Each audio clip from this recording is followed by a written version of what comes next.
one woman was talking to another woman in the bathroom, and I could relate, so it was triggering me a little bit, and they knew I was listening. She knew I was listening, because I told her this morning, like, you know, I heard you yesterday, and I told her, you know, every situation's different, but I can relate to some of the things, because she's in her 40s now, and she lost over 10 years of her life in a bad relationship.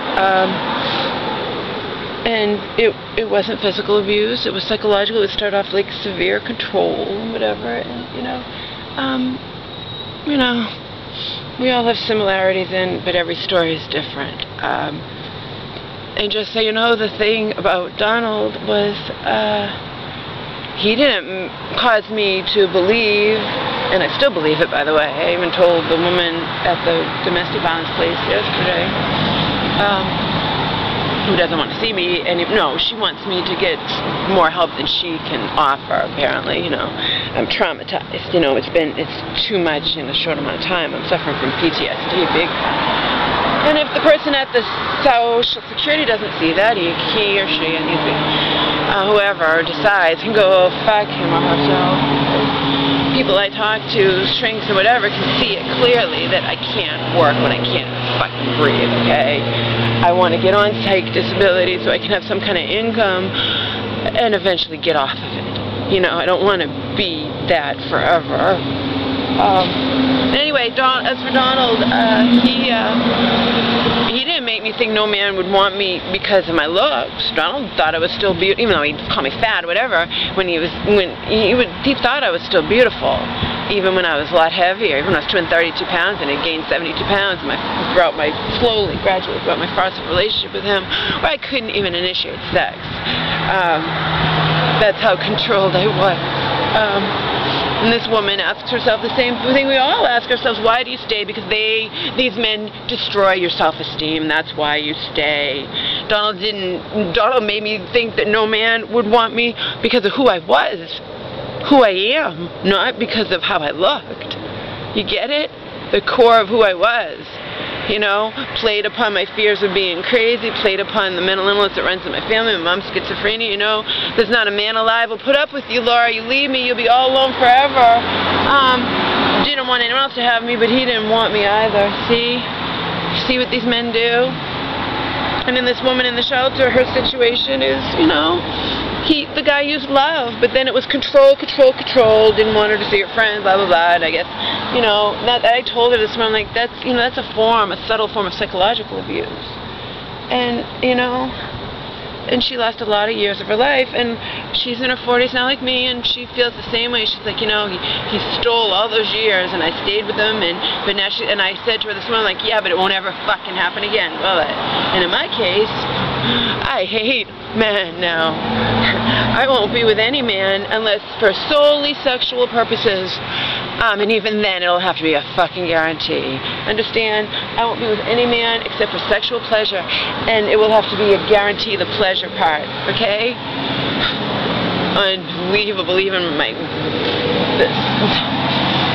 I gave my virginity to a Pakistani who didn't believe in oral either way. And he tricked me, but I was a virgin still at 25, you know, and I just wanted to not be a virgin anymore. And then I was with the musician who was very tentative and giving. It was just, okay, it's Sunday, time for sex, you know. There was no spontaneity ever. And then I was with Donald, and Donald, you know, was a joke. It was all about control, you know. It was about him. It was just, everything with him was control. But like I've said numerous times, I wouldn't even know how to be in a regular relationship. But like I'm a basket case. I wouldn't know how to be in a normal relationship. I was abused for too fucking long. You know, I've been nothing but just abused periodically throughout my entire regrettable life. And I don't even want to be here anymore, so I really am not seeking out some kind of normal relationship, but I won't put up with that shit ever again, just like this woman said. I said to her, you know, sister to sister, I'm like, you know, yeah, but it'll never fucking happen again, will it? And she's like, oh no, she's like, I can see it from a mile away. And that's how it is with me. even that stupid asshole, you know, the one who wasn't even going to be my lover, just to help me, he was already exhibiting strong characteristics of the type of man that I cannot fucking stand. He was exhibiting characteristics that Donald had. He was already doing it, trying to control me, trying to say, oh, you don't want to be friends with people in the shelter, and this, I mean, not even as my lover. He just, you know, he was already doing it. So, whatever, you know.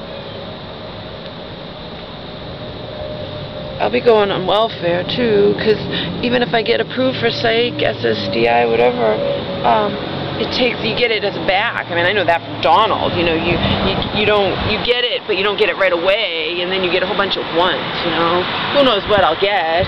I'm here in Massachusetts now. I don't know if every state's different. I thought it's federal. I don't know how it works. I know that because I work so much in my life.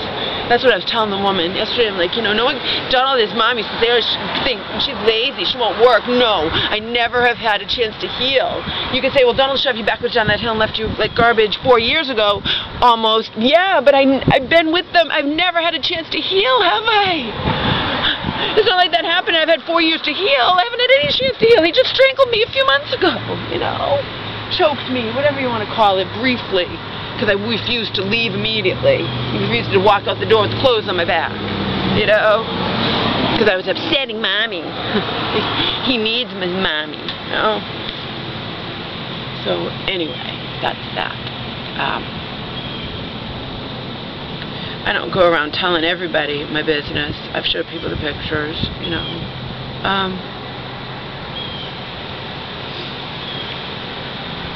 You ask yourself over and over, why'd you stay? I know why I stayed, because the man destroyed my self-esteem and convinced me what I still believe now. I said it to the woman yesterday, and she's young. She's like, you're a wonderful lady. I told her, like, I don't believe that I will ever be loved. And she's like, oh, I don't believe that. But that's what she has to say. You know, she's not going to believe that. She doesn't understand, you know? She's studying to be a counselor. She's green. She's young, inexperienced. She knew she couldn't help me. She told me, she referred me to a mental health facility and said they have a person that specializes in trauma there. They specialize in trauma. You're suffering from PTSD, and I'm more than she can handle. She more or less said it, and I already knew it. I already told my friend that, so whatever, you know. But people who say, oh, she's lazy, she doesn't want to work like Donald, his mom, you know. Oh, God. They just negate everything I've been through. It's like, oh, nothing should affect Laura. She should just be happy-go-lucky, and nothing should affect her at all, right? And meanwhile, how many times